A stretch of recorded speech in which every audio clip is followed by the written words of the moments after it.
Have you ever laid awake at 2 a.m., cringing over a mistake you made years ago?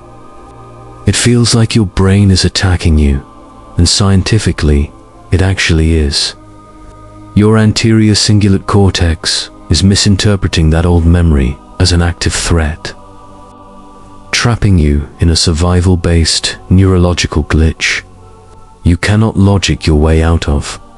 And here is what makes that so disturbing. You already know the mistake is over. You know dwelling on it changes nothing.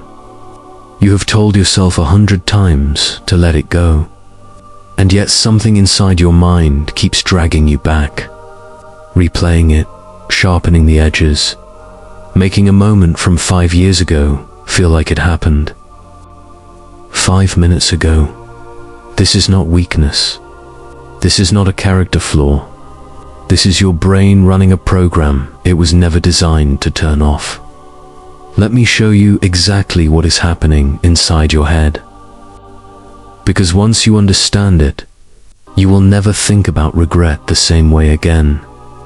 Imagine you close your eyes and try to recall something you are proud of. A win, a success, something that went right. For most people, that memory feels distant, faded, almost theoretical. Now imagine you try to recall a moment of failure, something embarrassing, something you said that you wish you could take back.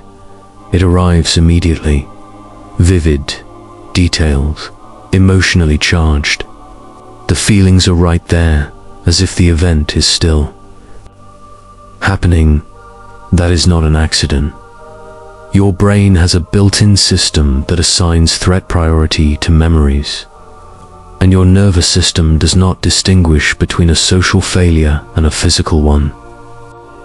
When your ancestors made a mistake in the wild, whether they misjudged a predator or made the wrong call in a dangerous situation, replaying that mistake was not suffering, it was survival.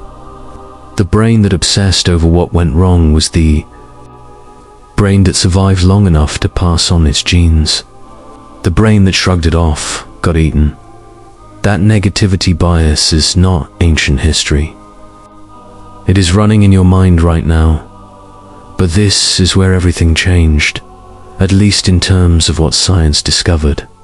For decades, psychologists assumed that rumination was primarily an emotional problem, a thinking habit, something you could address with willpower or positive self-talk. Official explanations claimed one thing, that if people simply chose to focus on the present, the loop would break. What neuroscientists found instead was that the loop has a physical address in the brain. It has a specific neural architecture, and willpower, as it turns out, has almost nothing to do with it. The structure in question is called the anterior cingulate cortex.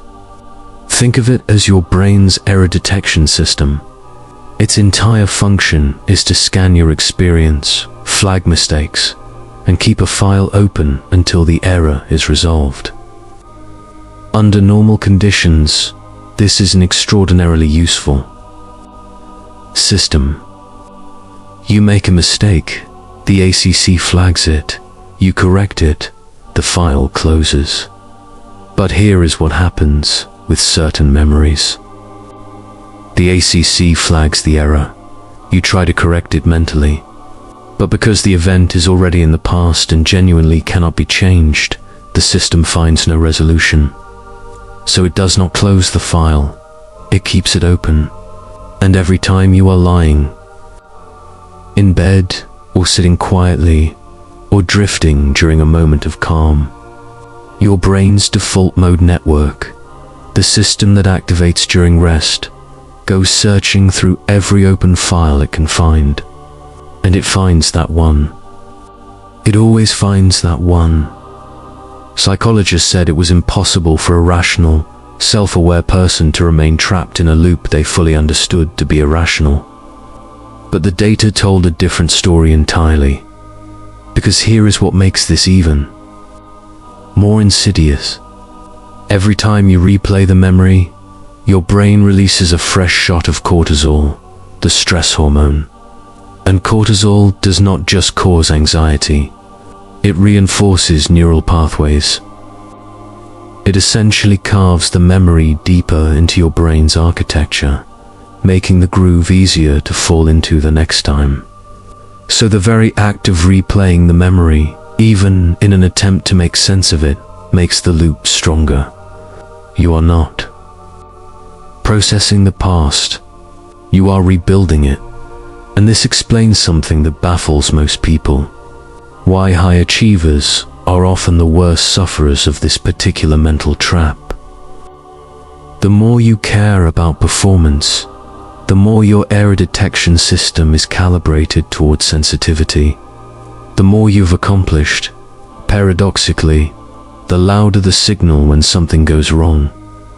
The ACC in a highly motivated person is not just active, it is overclocked.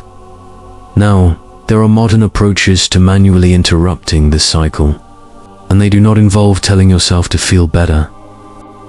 The technique is not emotional. It is almost mechanical. The goal is to shift the brain from what researchers call threat mode into what they call data mode. When the brain processes a memory as a threat, the emotional system dominates. The memory feels dangerous.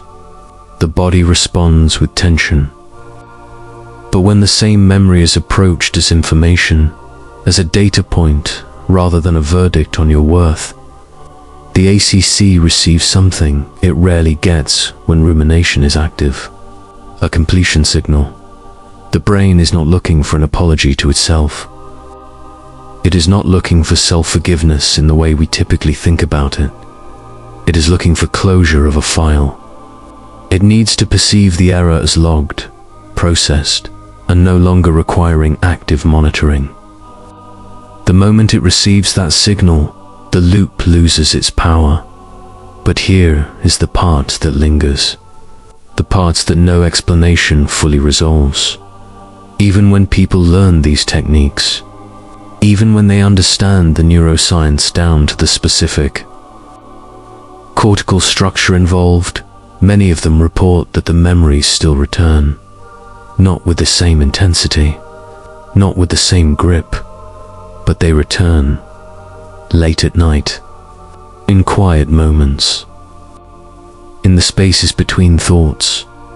And that raises a question that science has not fully answered: is the brain's refusal to release certain memories a malfunction? Or is it trying to tell you something that your conscious mind has not yet been willing to hear? And if it is the second one, what is it waiting for you to understand?